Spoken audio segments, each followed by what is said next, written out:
Good evening, everyone. The House of Sultan and Sons Private Limited and Method AI extend a very warm welcome to all the participants of today's Artificial Intelligence webinar. It feels nice to have you all here, and we thank you for that. A bit about the House of Sultan first. Pioneers in the field of book publishing in post-independent India. We cater to students from pre-primary to university level, churning out over 600 regular titles, besides adding new ones to our stable year after year. Known for competently written, elegantly produced, and reasonably priced books, our publications are widely prescribed in reputed schools and colleges across the nation as well as in some neighboring countries. Our authors are distinguished academicians, professors, and educationists with vast experience and expertise. We are proud to be associated with them. I now introduce you to the host of today's webinar, Dr. Sachin Gupta. Besides authoring artificial intelligence and data science textbooks for classes 9th and 10th, Dr. Gupta is Dean, Research and Innovation, Maharaja Agrasen Institute of Technology, Guru Gobind Singh Indraprastha University, Delhi. It's a matter of pride for us that Dr. Gupta's latest book on AI, Decoding Artificial Intelligence, has won the Outstanding Contribution to AI Literature Award recently. We congratulate him for this achievement. Besides, Dr. Gupta has also been HOD Computer Science Engineering and MCA Department, Dronacharya Group of Institutions, Deputy Director and Head Computer Science Department, Chandraprabhu Jain College of Higher Studies, affiliated to GGSIPU, Delhi. With a teaching experience of over 22 years, which includes teaching undergraduate and postgraduate students and researchers, Dr. Gupta's academic pursuits have been fairly meritorious, winning him several awards, distinctions, scholarships, including the Certificate of Academic Excellence by GGSIPU. Dr. Gupta has also contributed to various journals, conferences, and books for schools and higher education, besides his other achievements. I now request Dr. Gupta to take you through today's session. Thank you. Have a great day. Thank you so much for that kind introduction, sir. Hi. Hi, everyone. On the YouTube as well, we have been conducting this series for very long now. We have completed class 10, worked up a lot of sessions on class 9 also. This is a new topic that came in the curriculum change that happened in 2024 with class 9. And trust me, this would be the most interesting that you are going to teach to your students. That what is generative AI, they must already be using it. They would have a lot of questions when you take it to your classroom. And in fact, you as a faculty would benefit largely if you are using generative AI in your discourse. So for today's session, we'll discuss a bit about what is different, what was earlier artificial intelligence like, how is generative AI coming into the picture, and what are the tools that you can use in your classroom with your students. Also with caution that when I introduce you to the tools, I will also tell you that there are some things that you as a teacher should be very, very careful with when you are teaching generative AI. So let me share my screen quickly before we start the session.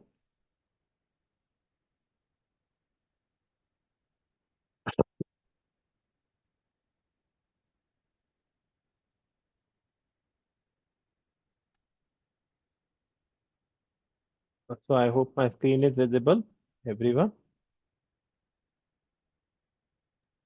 Yes, sir. All right.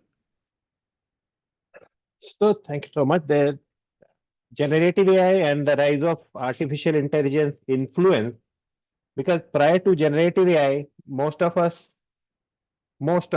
have never used artificial intelligence to such a large scale that we are doing it today. Most of you must have heard about AI in the news, use it yourself like ChatGPT. You must have thought about that, how it might affect people, your students, your teaching. Some people believe that teachers might become obsolete after a while because of generative AI. Even to that extent, this is troublesome. But let us explore what AI means to the human and how is it going to impact different industries in this session. If you have any queries during the session, please feel free to post them on the chat window, and we'll take up at the end of the session or maybe during the session as well. So my introduction was already given by Manmohan sir. So I'm a computer science faculty and I've been struggling with teaching computer science since 21 years. But fortunately, I'm yet to give up. So I consider that as a win. We wrote certain books which are for the faculty, actually written in a way that the faculty would be able to understand them much better, clear the topic concepts, and their classroom teaching becomes more interesting for them. So for this workshop, we have to first understand what is artificial intelligence. Throughout the last couple of sessions, we have defined AI as a broad term which describes all sorts of advanced computer systems. And in this session, we'll specifically talk about machine learning per se, because most of the AI that we interact with, that we see, that we use, that we talk about is essentially machine learning. So there are some topics beyond machine learning that are also in the sub umbrella of artificial intelligence, but you will not be using them much. So what you can experiment with, like teachable machine, where you can give a lot of examples, or the drawing system which predicts what you are drawing, they are all examples of machine learning. So in this essence, we are even talking about something like that. We have to collect a lot of examples and we start sharing the examples with a computer or a program which ingests them, learn from them, recognizes whatever patterns are there inside it, and then uh, creates a discriminator. So for the basic or traditional artificial intelligence, we have to understand that traditional artificial intelligence was talking about creating discriminators.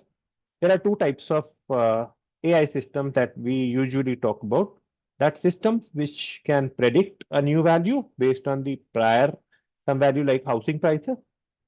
I might know the prices of a lot of houses in, let us say, Delhi, in my area, Rajouri Garden. And if somebody wants to purchase a 3 BHK house in Rajouri Garden, I should be able to give them a fair price prediction that this should be around this much amount if you want to buy a house. But how to teach that to a computer, that we feed in a lot of data about different houses with different prices, with the feature that if it is 2 BHK, then the price is this. If it has a parking along, then the price is that. If the house is fully furnished, then the price is something different.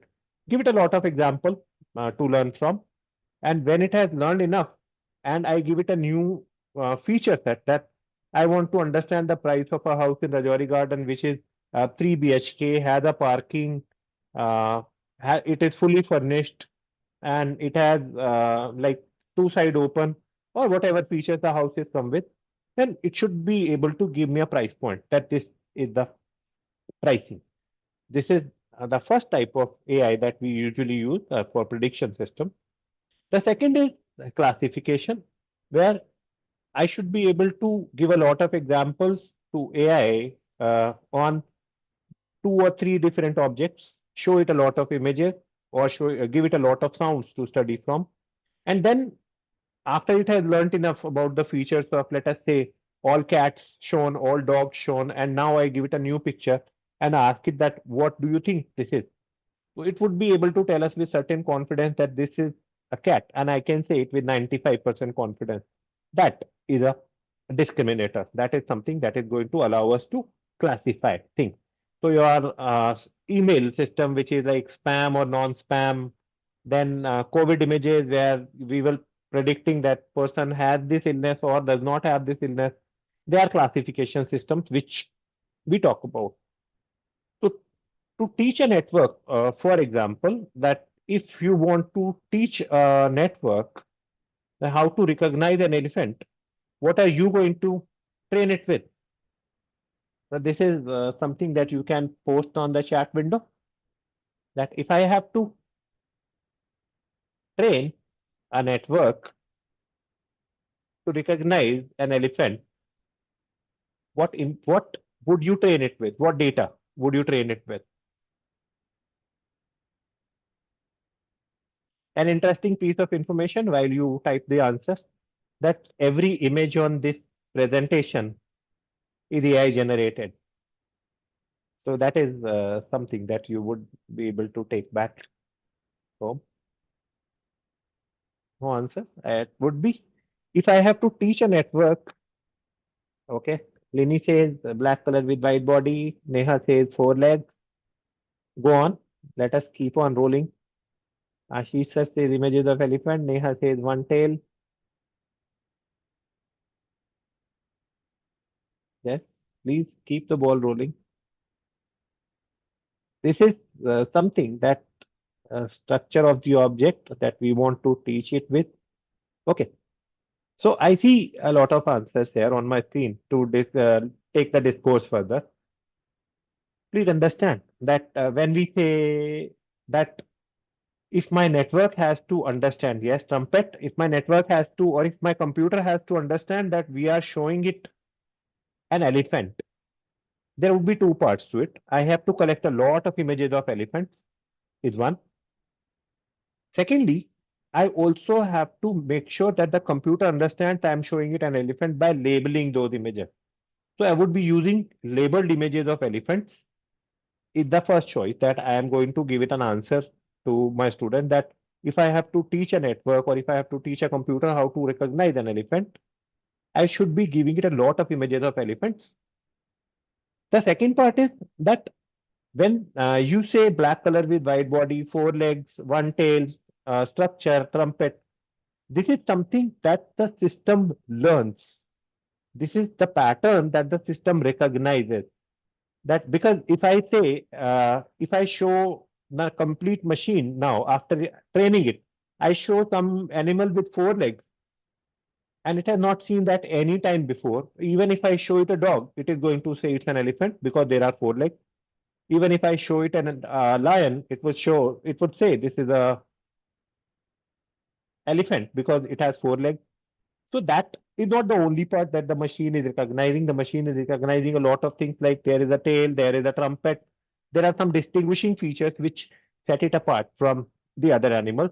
So that part is about learning, that how are we learning from the system with a lot of data that we are giving to it. And one more thing, that the more data you give it to the machine, the more it learns. Because the elephants may be seen from the front, they may be seen from a side pose, they may be seen from a back, they may be seen maybe being ridden, they may be seen in the wild, they may be seen as a group, they may be seen as a cluster. So all of these images are going to give an idea about elephants. Some features, there may be elephants with tusks also, there may be elephants with no tusks. There are a lot of things which the machine has to learn. And to be able to recognize an elephant in any setting, it should have the images on that setting being given to it for the training data. That was about how do machines learn, that feed it a lot of data, let it recognize all the patterns that it sees, collect all of them. And when you give it something new, it is going to pass it through the layers of all that is learned from the previous data and then make a prediction or a classification. That was the part. And this is exactly how neural networks work. So neural networks is one branch where we provide a lot of data to the machines to learn from. Each of the layer of the neural network is going to gather some information about that particular piece. So maybe color is one information, maybe tusk is another information, maybe trumpet is another piece of layer, maybe size is another piece of layer. And there are a lot of layers in the neural network which keep on understanding that what data are we feeding to the machine. They keep on recognizing it, they keep on adding more knowledge with each layer. And when we give it a new object to classify or to predict, then it would filter through all the layers and pass it out to the output. Similarly, the large language models, the first thing generative AI does, the first major project which all of us must have used so far is a large language model. So ChatGPT is a LLM. Your Google Gemini is a large language model. Any chatbot that you are using these days or any text generator that you are using these days must be a large language model, which is again a neural network. The working behind these neural networks is that they use a technique called prediction of the next word. So if I say that the students were playing in a, and the next word that comes to your mind must be either a playground, but you can't say that students were playing in a library, but that is the least likely word that is going to come after this phrase. So when I say sentence, Hiral kicked a, now a large language model trained on enough data could predict it kicked a ball. It could be Hiral kicked a dog also. So that is with a certain degree of probability, my model is going to say that after Hiral kicked, there can be certain set of words that might be there. It can be a dog, it can be a ball, it can be a pole, it can be a pillar, it can be an elephant, it can be a lion. No, it can't be a lion. So statistically, through all the text that we have generated over the years, there would be very less likelihood that somebody used this sentence that Hiral kicked a lion. That never happens, not even in our text. So what this neural network, the large language model learned on is one, basically the entire internet. So most of the large language models like ChatGPT or Google Gemini that you use, they have learned the entire internet existing. ChatGPT says that the cutoff was 2021. So before that data, that might not be in its purview, but after that, whatever data that has been generated, before that was generated, that is in its purview. After that, it has still to learn. So sometimes there is a new item that is coming to the internet. ChatGPT or Google Gemini might not have heard about it, but they keep on learning. How do they keep on learning? That also I'll come to it. But very easy to understand that large language models, one, they are neural networks. Two, they learn from a lot of text data. Three, they might learn even from the conversation that we have. So anything which is basically natural language, any language across the world, any text across the world, any religious text across the world, all books across the world, whatever is in the digital form that the large language models aspire to learn from. They keep on looking at what comes next in a sentence, if this sentence is coming usually.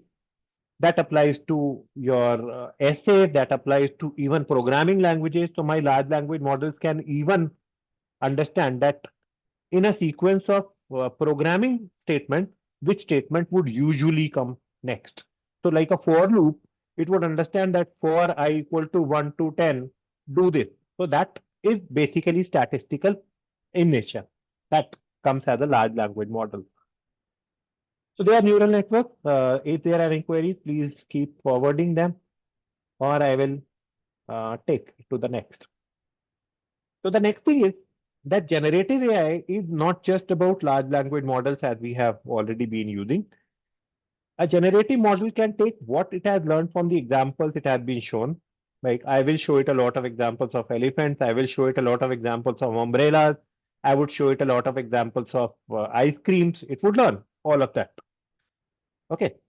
But if you want to create something entirely new based on this information, that it is not discriminating, it is not classifying between objects, it is not even predicting something that is going to happen next. It is now creating something entirely new based on the information that it has learned. So if I would say to my model to create an elephant sitting in an umbrella and eating an ice cream, Let us try to create a new image.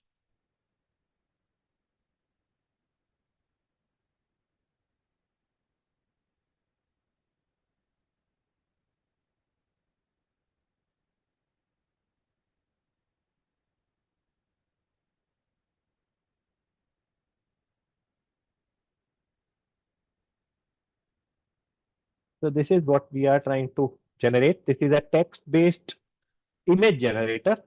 There are a lot of image generators around that you are going to see, but this is something that I have been using for pretty long for my image generation. So you see there are a lot of options, that there are some presets that, see, the images that it has generated are like, there is an umbrella, there is an ice cream, and this is generative. So this is generative how? That this system must have understood a lot of images of elephant. This system must have understood a lot of images of ice cream. This system must have understood a lot of images of umbrella, and how people usually sit in this setting, that when they have to eat an ice cream, that how do they sit along. All of that contributes to this story. And there is more. The more part is that we are actually dealing with a system here which is capable of understanding what we are saying. That part is the natural language processing, the text that we wrote, understood the meaning of the text that we have written, convert it into an understanding that this is what the author wants to say, that an elephant, it could have created an image of elephant licking an umbrella, or elephant sitting in the shade of an ice cream, or elephant or ice cream on the top of an elephant, but it did not do. That means it could understand what we were saying exactly. So this is the power of generative AI, that it not only understands what is being said, but it also understands what is the context of that being said. So that is the first part of our lesson.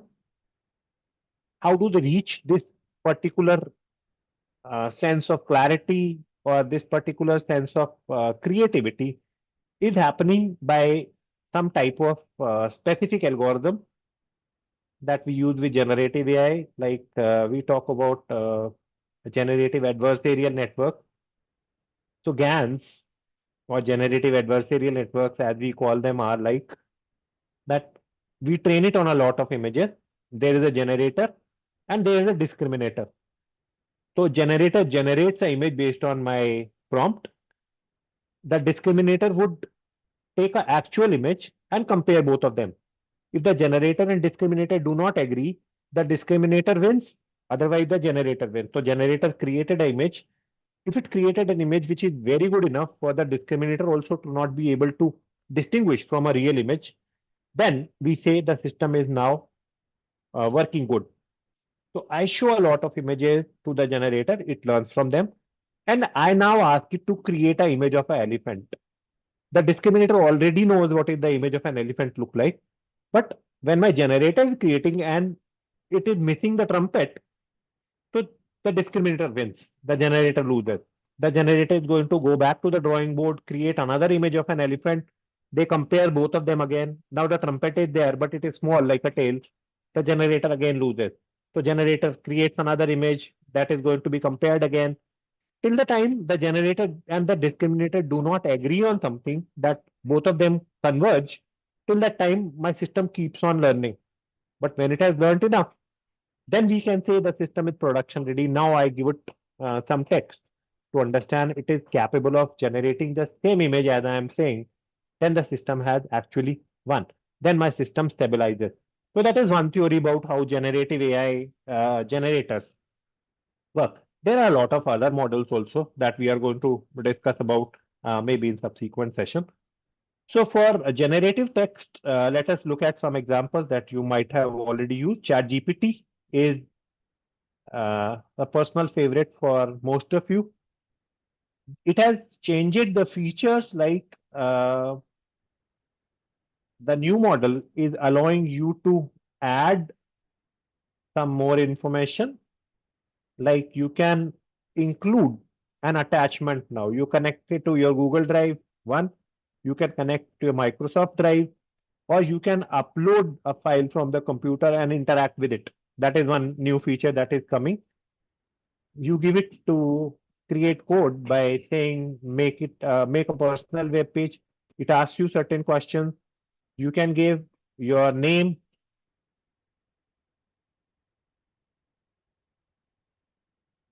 Okay. Create a section for qualifications, a section on experience and skill set. Right.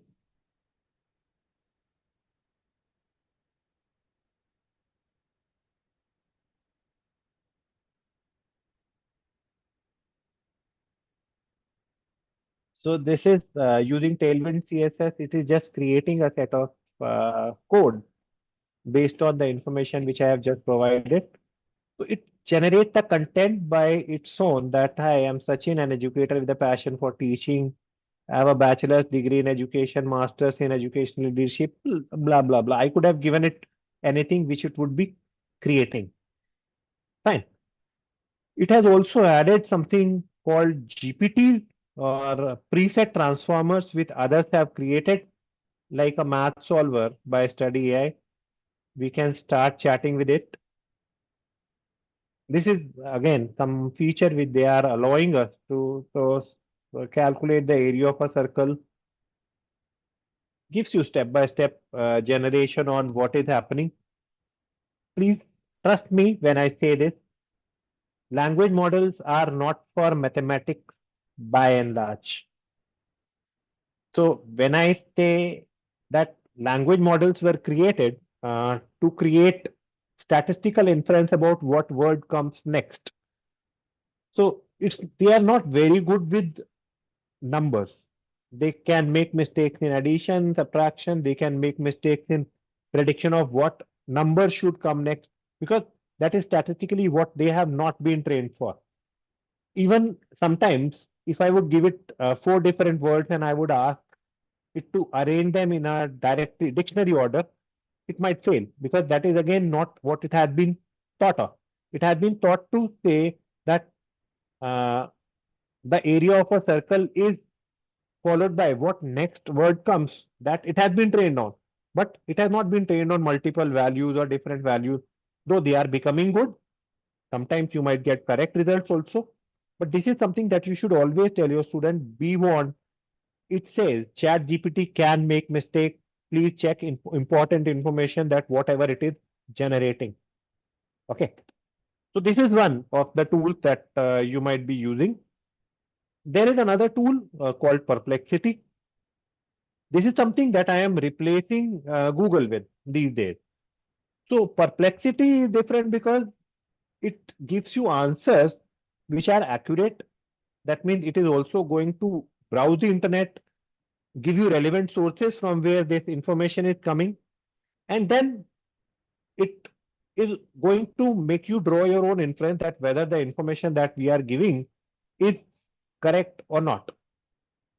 So for standard of for the free advice, let us try to use it.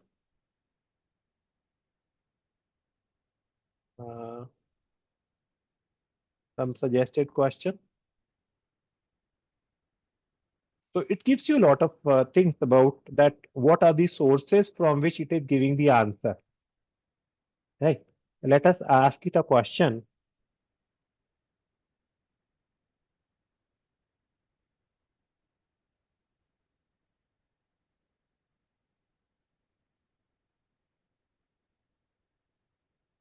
See, my question is loaded. My question says, can LLM do mathematics well? Why not? Why not mean this is going to actually take into consideration that I'm already making up a mind that they cannot. So let us ask it this. So it automatically says they are not designed to perform complex mathematical operations accurately. They are designed for natural language processing and generating text based on input. They can handle simple arithmetic operations but struggle with complex mathematical tasks and create incorrect. And where does it get this information is from the articles which are available on the internet, and I can see all the sources that where is it drawing which information from. That shows. So this is something different that is from ChatGPT, and I find this particularly useful when I'm in a classroom setting where I do not want my GPT to hallucinate. It can be used to generate images as well in the Pro account, so that we are not going to check today. We are going to find a lot of other tools for the Pro. Then comes in image generation, which we have already seen that my system does that for me. I've been using it to create image like a cat wearing hat and sunglasses, relaxing on a beach, and it creates fairly good images. So similar to this is your bing.com/creator. Let us say surprise me, and create. So it says it has already taken a prompt by its own self.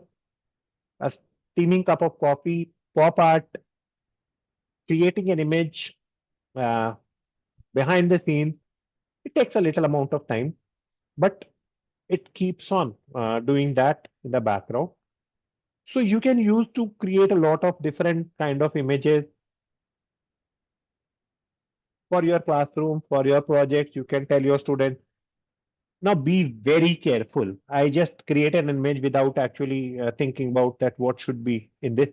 But we would not want this to come into a classroom setting, because see, it is also additionally creating an object that we did not want to be here. So this was the part when I was talking about that dealing with the students. There is a requirement that you always have to check what it is generating. Generative AI, when I was even writing for the class 9 textbook, I faced a lot of troubles with what this is capable of generating. And if it is not supervised, then your students would be generating all kind of text, all kind of images, all kind of videos which they should not be even looking at. So that is a challenge as a faculty that you are going to have, that there is a requirement of ethical use of AI. You have to set boundaries. You have to tell them what is permissible, what is not. And best is that although everyone has a smartphone these days, so you would not be able to control much. But your job as an educator is to certainly tell them that there are some things which, I mean, they might try looking for how to create a crude bomb, and ChatGPT should be able to answer. So let us try to ask. They have been, we have created generative AI with certain guardrails. A guardrail is something which might not allow me to do something which I would otherwise should not be doing.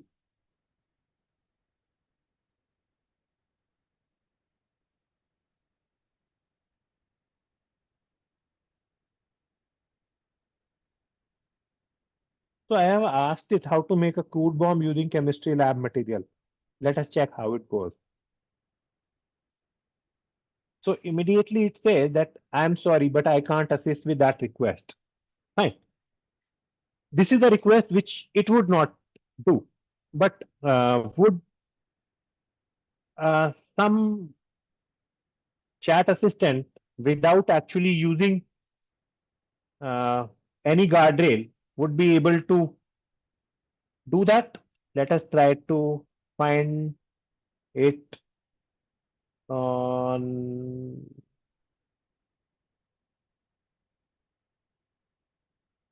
it. You see the kind of GPT people have created. So that's not necessarily good for the students.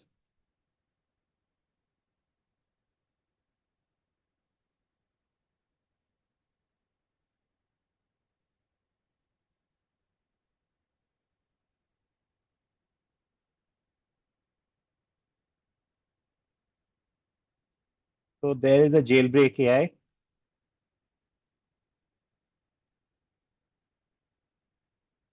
Let us ask it to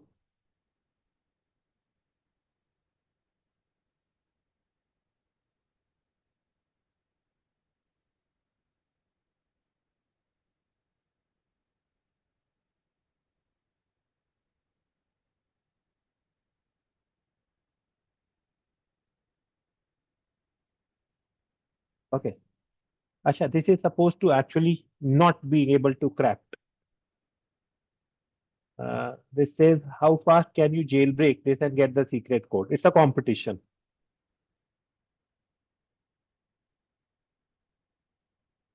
So there may be several different. I'll come back to this. Let me find if there is a model which is not breaking.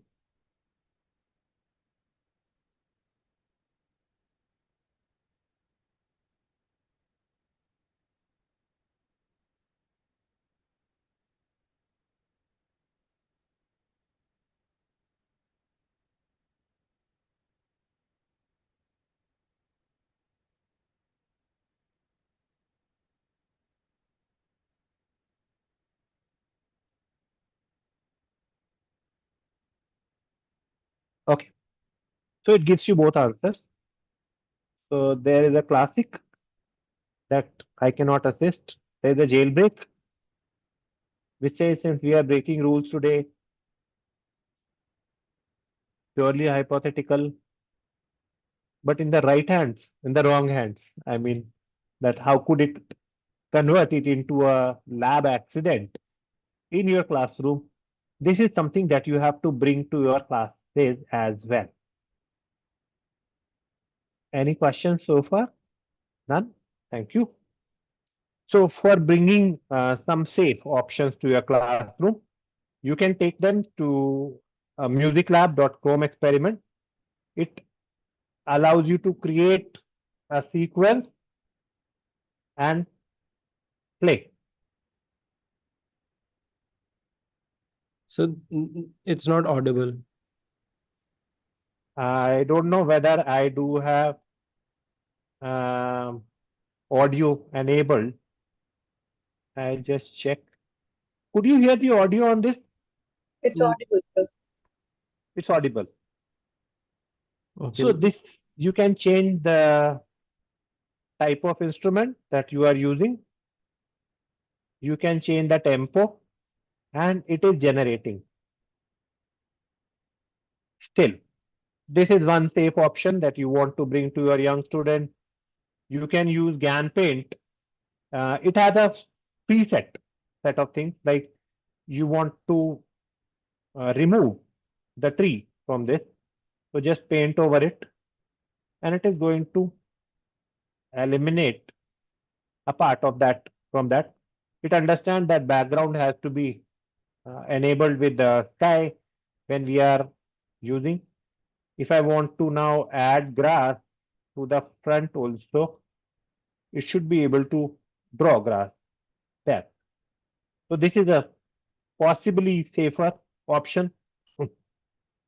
Then there is Kid Jenny, which they say is AI for kids, but I have broken it several times for you can create art, stories, or doodle.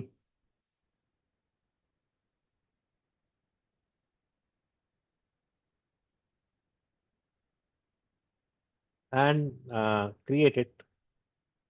So this is capable of now creating. They say this is kid safe.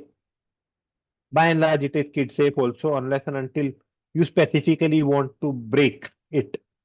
So there are guardrails, but the guardrails are breakable. So it's that kind of.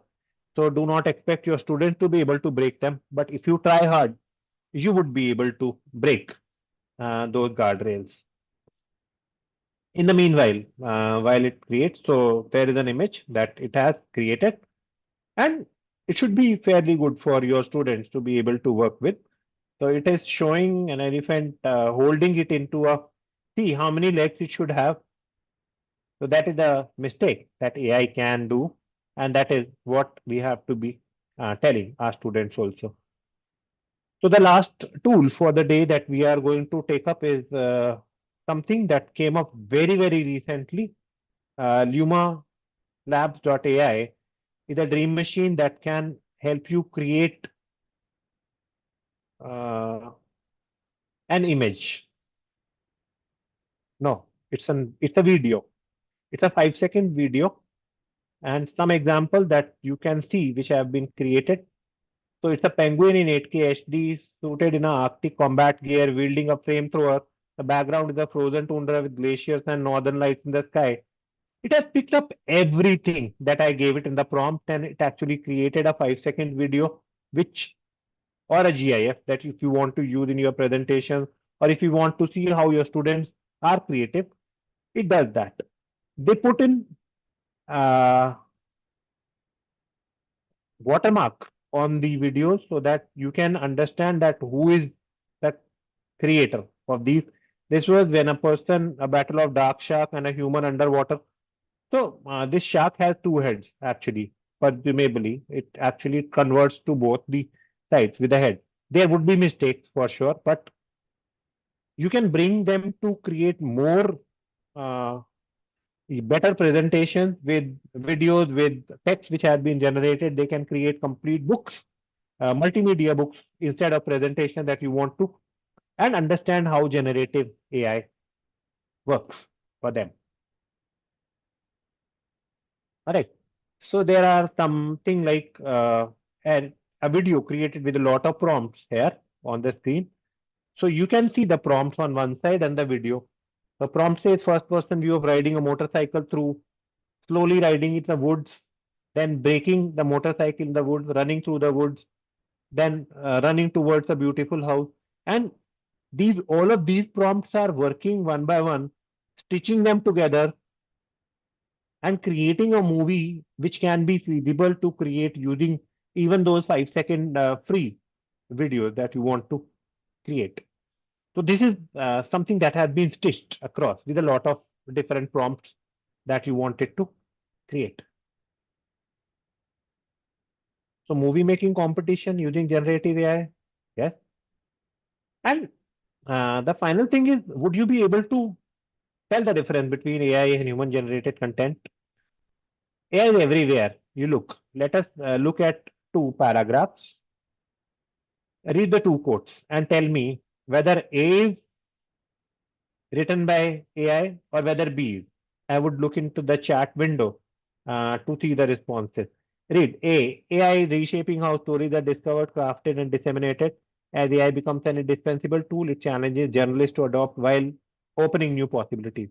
And the second, it is well established that the best education is delivered one-to-one by an experienced educator. What do you think? A is created by AI or B is created by AI? Post in the chat window. Let me open this up.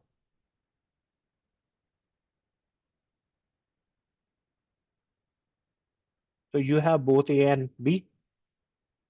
You can read both of them. I hope it's not covering my screen. And you can tell me, what do you think? Whether A is AI or B is AI?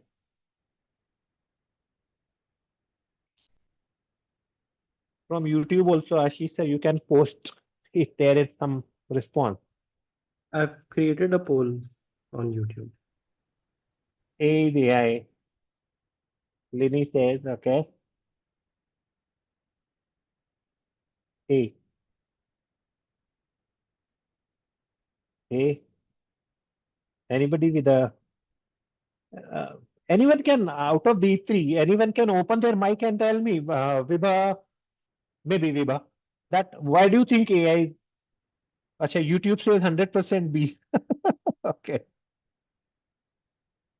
What do you think is A is AI? Any of you who wants to open their mic, maybe camera, I don't mind.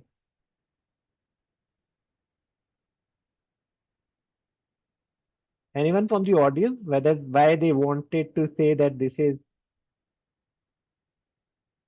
AI? Sir, when in B, there is like a touch of human intelligence we could see.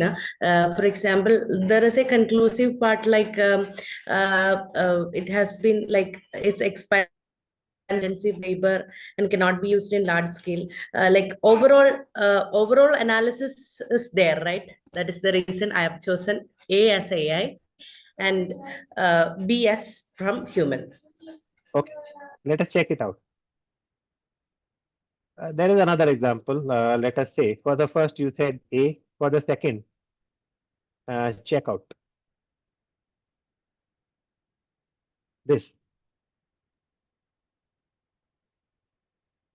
A or B?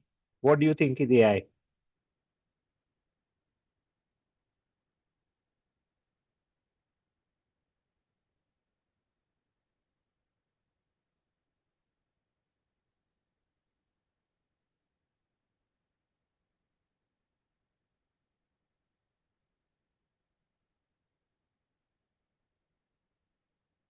Super fast. Be quick. There is no marks deduction for getting a wrong answer.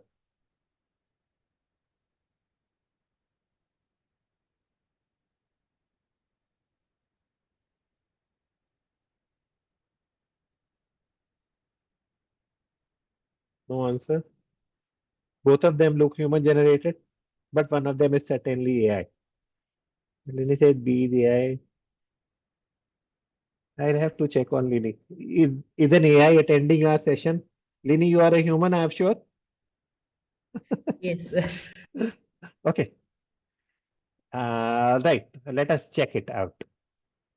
So there are differences with subtle differences between both that you should be able to see.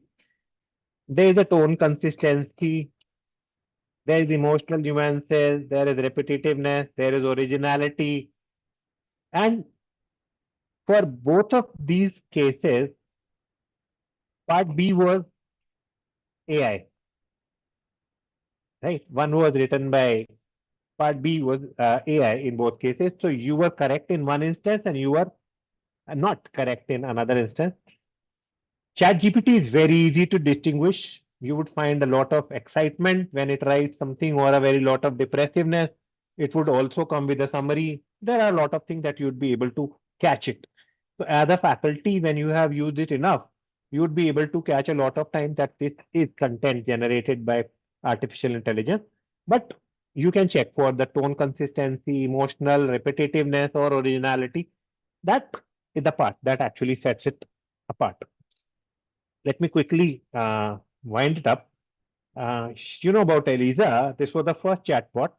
Many users thought that they were talking to a human, even though Eliza's understanding of language was very basic.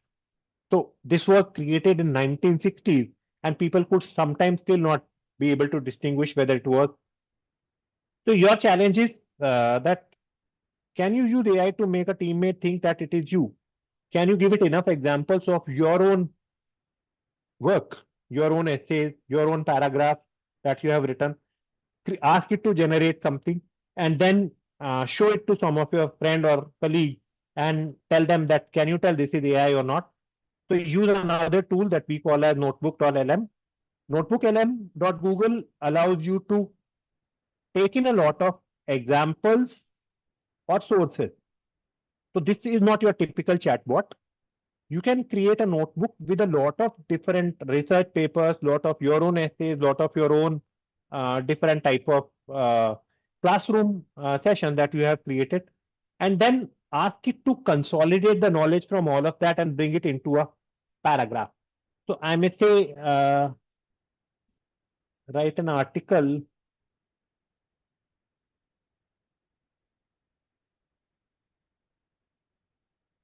on all these sources, and it would still be able to give me an article which works through, take all these sources.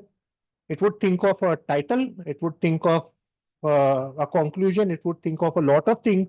It also tells you what are the questions that should come in this. So the title of the ethics of ChatGPT and fake news, and a lot of content that where is it taking it from, all of that coming in to it. This is still in trial phase. So be very careful using this. But for educators, certainly this is going to be good. Right. So I would stop my session here with that. You have to keep in mind it's not man versus machine. It's not a competition. It's a collaboration when you are working with artificial intelligence. And if there are any questions, you have them on my email ID is on the screen. Okay, there is something on the chat. Okay. Ruchi, Maths for AI is the next week for sure. Coming up next. Nisha, article is pledge free, but it would show up on the, like Turnitin has two components. It shows a part where originality is there, and it also shows the part where that how much of that content is possibly AI. So it would show as possibly AI, but might not also. Yeah, good evening, sir. Yes. Yeah, actually, it would be beneficial for us now when it's plat free. You Because can, you said absolutely. because you said that it is helpful in creating the research articles and all. I submitted an article to my college magazine using this, and I believe that the editor could not guess it so far. Okay. Okay. Okay, there are requests coming in. Capstone project practical. Yes, we have to take it. Maths for I is the next one that we are going to take. Capstone project practical. Certainly, we can take it up. Absolutely no problem. Are there any questions also? Thank you so much for joining. You have my email ID presented on the screen. Several of you are a part of the WhatsApp group that we already use. So in case there are more queries, please post them on the WhatsApp, and we'll be very happy to take them up. All your suggestions also are most welcome. Thanks for the session. A very informative session, as always, Dr. Gupta. Thank you. Thank you And so much, thank sir. you all the participants for joining in. Have a great weekend ahead. Thank you.